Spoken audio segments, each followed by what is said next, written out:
Srdcovo-cievne ochorenia predstavujú viac ako 50% úmrtí na Slovensku, aj v Európe a v ostatnom kultúrnom svete. Najčastejšou príčinou úmrtí na tieto ochorenia je trombóza.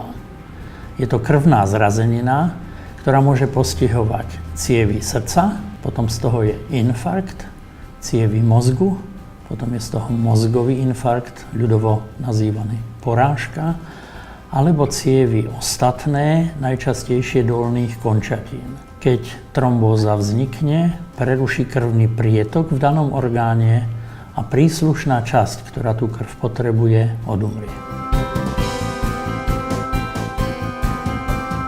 Trombóze treba zabrániť tak, že rozpoznáme, ktoré faktory ju spôsobujú.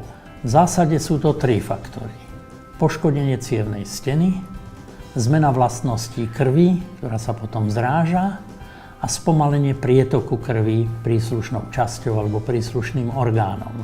Je dobré, aby sme celý život na to dbali a zabraňovali poškodeniu týchto 3 činiteľov.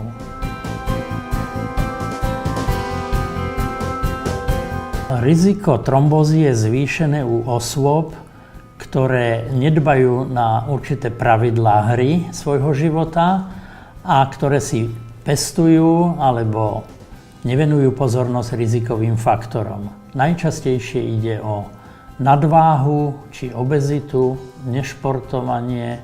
Určité osoby majú rodinnú záťaž pre trombózu. Môže to byť zvýšený stres. U mladých žien by to mohla byť aj hormonálna antikoncepcia. Výživový doplnok je určený pre zdravé osoby. Je to extrakt z paradajok a ovplyvňuje priaznivo vlastnosti krvi, ktorá potom lepšie preteká.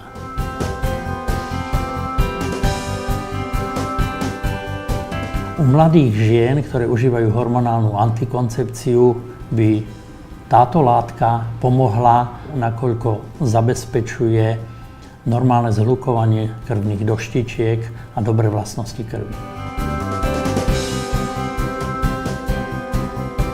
Tento doplnok je koncentrovaným extraktom z paradajok a hodí sa u ľudí, ktorí trpia niektorými rizikovými faktormi. Samotný preparát upravuje tok krvi, je to preparát čistý, neobsahuje glutén, neobsahuje laktózu, neboli naň popísané alergie, znáša sa dobre a pokladáme ho za bezpečný preparát.